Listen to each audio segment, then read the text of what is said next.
All right, Molena Festival. It was great. Now, I put videos out earlier today explaining why I couldn't do it live. They changed the venue from being inside a city hall to being outside with the food trucks inside a little tent.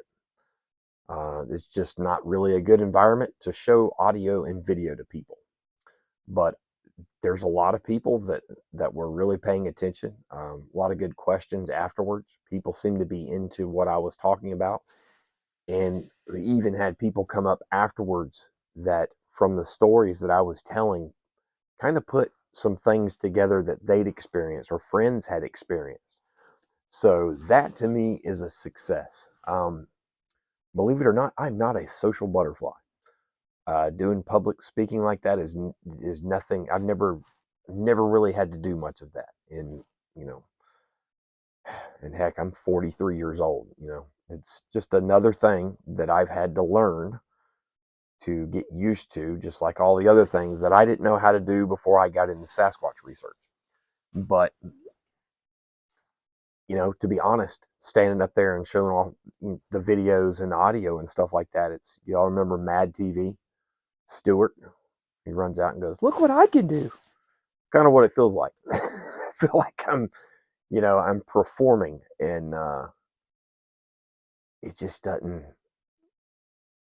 doesn't feel natural yet. Um, but it's important to me. It's important that we get this information out there. It's important that people know that they live in a world where these things exist. It doesn't matter what you believe in. Your belief has no bearing on the existence of these creatures. They are real. And there's a lot of us who are determined to prove that to people. So this is how we get that information out there. Um, so my presentation isn't even necessarily the main reason why I go to these kind of things. It's because of what happens before and after. I talked to a lot of different people there. Some of them there just to see the presentation that drove quite a ways. Angie's really good at making contacts and talking to people and everything else. She introduced me to quite a few people that told me their stories, things they'd experienced. Had an older gentleman, I believe he was there with his granddaughter, that or his daughter, I can't remember, maybe his niece. I met so many people today, it's hard to keep up. But he had a story about Sasquatch, but he also apparently has several Civil War ghosts showing up in his house. And I'm like,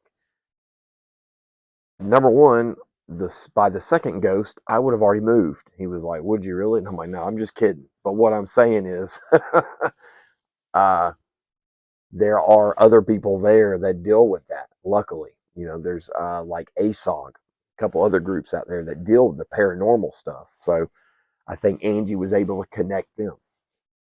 But we exchanged emails. I want to get his story out there. Uh, I had another gentleman I talked to that's got one of the super good story.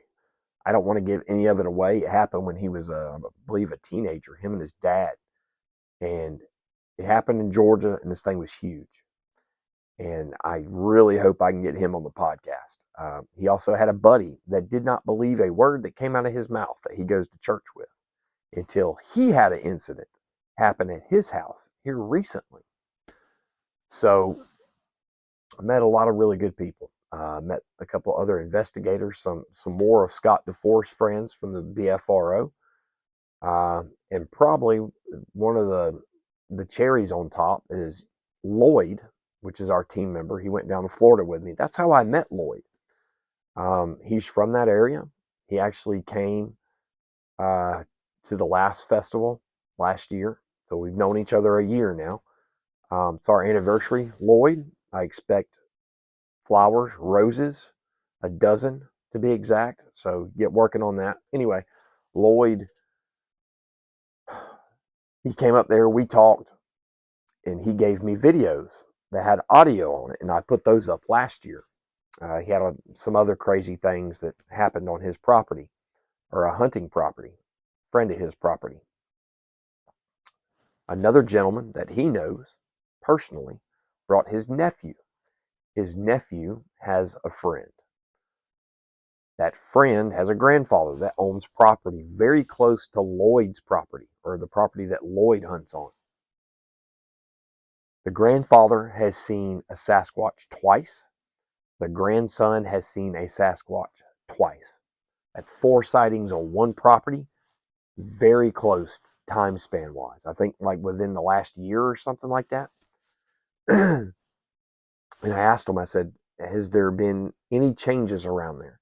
Are they building or cutting anything out there? Houses, whatever.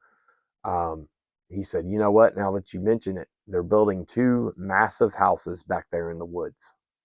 So just a guess, that may have something to do with it. But he watched the presentation and he said that they never even really thought about Sasquatch. The 2 guys that saw the Sasquatch, they don't know anything about them. The way they described them, they were so confused by it. But he said the way I described the Sasquatch running out at the happy place, both times, the spider crawl and how the other one ran across the field, kind of a light bulb went off, from what I understand. So, all in all, it was a very successful day. I want to thank Angie for putting all that together. She put a lot of work into that. If it weren't for her, I wouldn't even be involved. So I really appreciate that.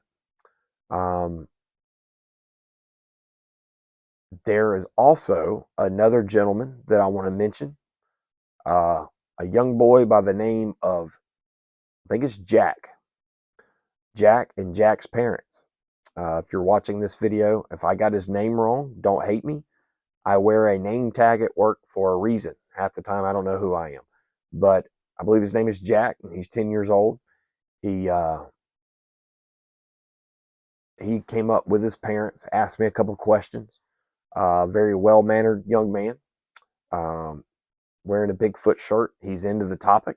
He's even asked for a trail camera for Christmas.